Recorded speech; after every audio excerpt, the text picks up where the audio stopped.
प्रदेश के चंदौली जनपद के बलुआ सराय गांव में 9 दिवसीय श्रीमद् भागवत कथा का आयोजन चल रहा है। प्रख्यात युवा कथावाचक शिवम तिवारी अपनी मधुर वाणी से श्रोताओं को भक्ति में भाव विभोर कर रहे हैं। उन्होंने कहा, जब मनुष्य की इच्छाएं पूर्ण नहीं होती तब उसका वास्तविक स्वरूप प्रकट होता है। आज रुक्मिणी कृष्ण विवाह उत्सव श्रद्धा और उल्लास के साथ मनाया जा रहा है। भक्ति और श्रद्धा के इस दिव्य वातावरण के बीच अब रुख करते हैं चंदौली के बलुआ सराय स्थित पावन यज्ञ स्थल की ओर, जहां बड़ी संख्या में श्रद्धालु उपस्थित हैं। यहीं से हमारे विशेष संवाददाता कन्हैया उपाध्याय आपको दिखा रहे हैं महाराज शिवम तिवारी जी का सजीव और भावपूर्ण प्रवचन। देखिए ये विशेष रिपोर्ट। आज मैं चंदौली जनपद के बालूसराय गांव में हूं, जहां पे 9 दिवसीय भागवत कथा चल रहा है। यहाँ पे प्रख्यात भागवत कथा वाचक शिवम तिवारी जी महाराज जी का प्रवचन चल रहा है। आइए आपको भी हम इस समृद्ध वचन का श्रवण करा रहे हैं। राधे राधे। बन के ब्रज की ना हाथ उठा के भाव से मस्ती में आ गए हैं वृंदावन हर एक दिन वो भोले भंडारी बन के ब्रज की नारी वृंदावन आ गए हैं वृंदावन आ गए हैं। ओ पार्वती भी मना के हारी पार्वती भी मना के हारी ना मने त्रिपुरारी गोकुल में आ गए हैं वृंदावन आ गए हैं। दिन वो भोले भंडारी बन के ब्रज की नारी गोकुल में आ गए हैं। सुनो, एक कार्य करना है आपको। अक्रूर जी महाराज ने कहा, हाँ बोलो महाराज क्या करना है, आदेश करो। बोले आपको जाना है ब्रज में वृंदावन, वहां से आपको नंद के 2 छोरे हैं, कौन, कृष्ण और बलराम, उनको लेके आना है। कहना, पूछेंगे क्या काम है तो बोलना मेला है, सबको निमंत्रित किया गया है। अक्रूर जी महाराज समझ गए कंस की अंतर मन की बात। अक्रूर जी महाराज समझ गए कि किस लिए बुला रहा है।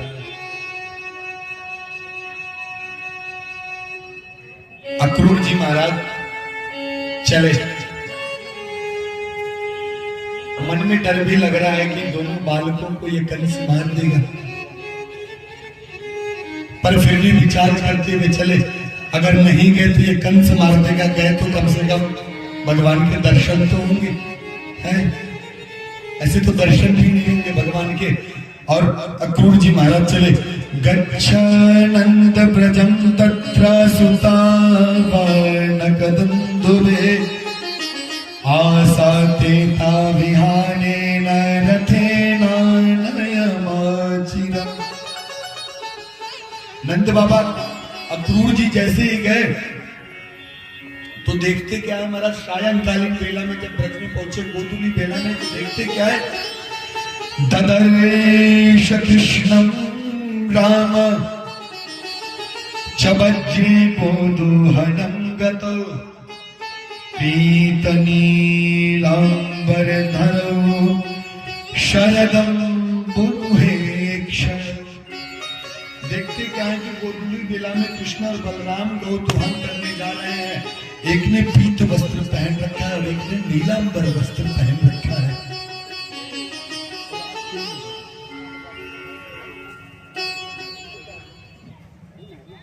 एक ने पीत वस्त्र पहन रखा है, एक ने कोई बात नहीं कन्हैया, तेरे बिन पल न कटता है दिन। अब जैसे ही रथ की आवाज सुने राम और बलराम और कृष्ण, पल भी नहीं कटता कन्हैया, तू तो कुछ दिन अक्रूर को देखा, जाके साष्टांग में प्रणाम किया।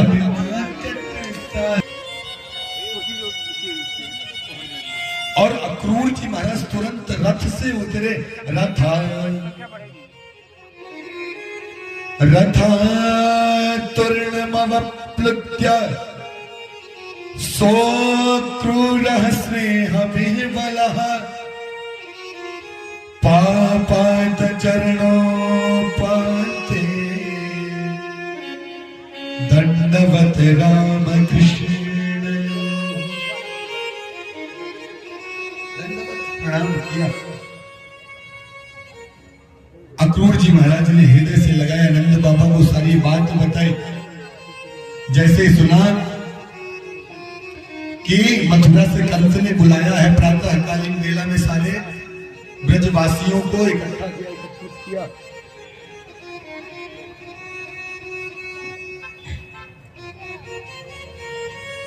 सबको एकत्रित किया, बोले चलो दूध दही ला दो और चलो कंस ने बुलाया है। सभी प्रातःकाल तैयार हुए। इधर बात गोपियों को पता चली कि कोई आया है कन्हैया को लेने के लिए। कोई कन्हैया को लेने के लिए आया। जैसे ही गोपियों को ये बात पता चली, रात्रि कालीन बेला में रात भर नींद नहीं, रात भर नींद नहीं। गोपियां सोच रही कि कल मुझे कन्हैया छोड़ के चला जाए। क्या कल सच में कन्हैया मुझे छोड़ के चला जाएगा? हमारा प्रेमी, हमारा प्रियतम हमें छोड़ के चला जाएगा। विधाता को कोसती है, अहो विधातस्तवन कचिदनया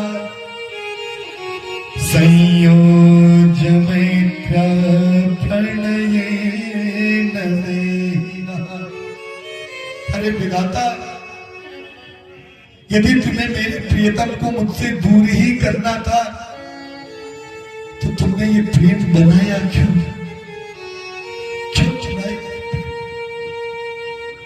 रात्रि भर गोपियां उस विधाता को कोस रही है कि तुमने इस प्रेम को बनाया।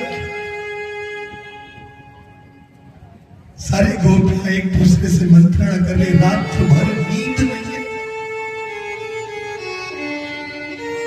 राधा रानी को साथ मिले के प्रातः काल जैसे वह सारी गोपियां वृक्ष के नीचे बैठ के इंतजार कर रही है श्याम सुंदर का, कि इसी मार्ग से श्याम सुंदर जाएंगे। और जाएंगे कैसे? यदि जाएंगे तो हम इस मार्ग पे लेने जाएंगे, परंतु अपने श्याम सुंदर को जाके नहीं देंगे। भैया, यदि श्याम सुंदर गोपियों से एक क्षण के लिए भी दूर होते हैं ना तो गोपियां पागल हो जाती हैं। और ये अक्रूर तो कुछ दिल्ली के लिए लेने आया है। अरे इसका नाम अक्रूर किसने रखा? इसका तो नाम क्रूर होना चाहिए। कोई यदि प्रेम को प्रेमी से अलग करे वो तो क्रूर ही कोई कर सकता है। वो सारी गोपियां एक दूसरे से मंत्रणा कर रही कि कन्हैया को जाने नहीं देंगे चाहे जो हो जाए।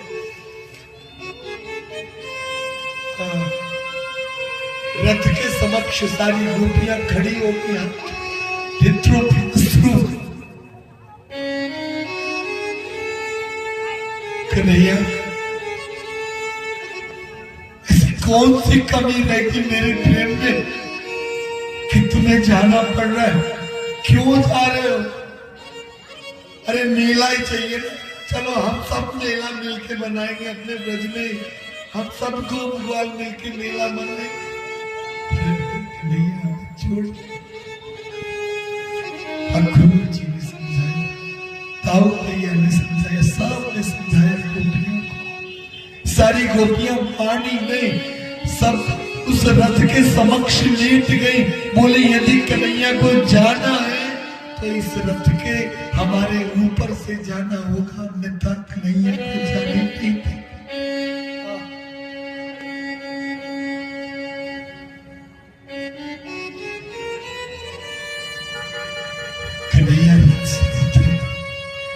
कन्हैया ने सबको उठाया। ऐसा नहीं है कि कन्हैया को इस बात का कष्ट नहीं है।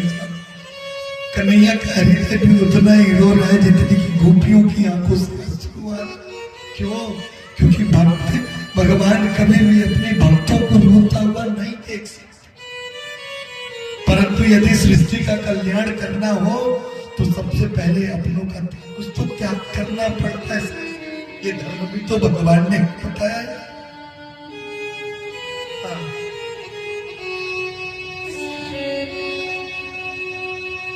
जब स्वयं कन्हैया ने उठा के उनको किनारे किया कि सुनो, हमें जाने दो, तुम चिंता मत करो, कुछ दिन में वापिस आ जाएंगे। अब तो महाराज गोपियों का चुप है।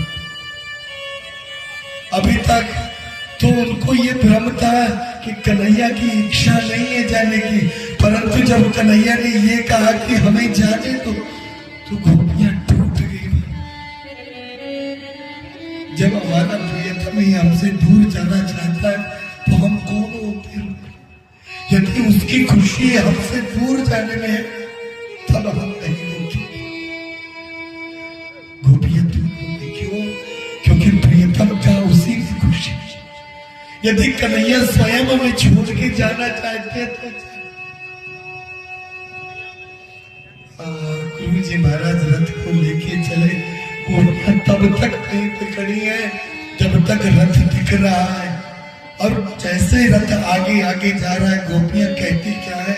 अपने मन में कहती है, रात तेरी याद में काटूंगी, दिन को मैं किससे बांटूंगी। कन्हैया अब तो तू जा रहा है, पर मुझे एक बात बता। अपने मन से कह रही है वो, मन से मन के तार को जोड़ रही है और मन से पूछ रही है कि रात तेरी याद में काटूंगी, दिन को मैं किससे बांटूंगी, और किससे अब झगड़ करूं, बता अब किसको डांटूंगी।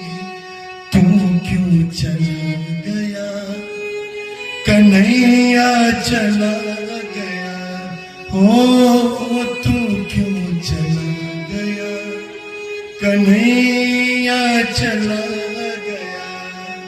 फिलहाल के लिए इतना ही। कल कथा का भव्य समापन होगा, जिसका विशेष प्रसारण भी हम आपको दिखाएंगे। बने रहिए EST 24 न्यूज के साथ।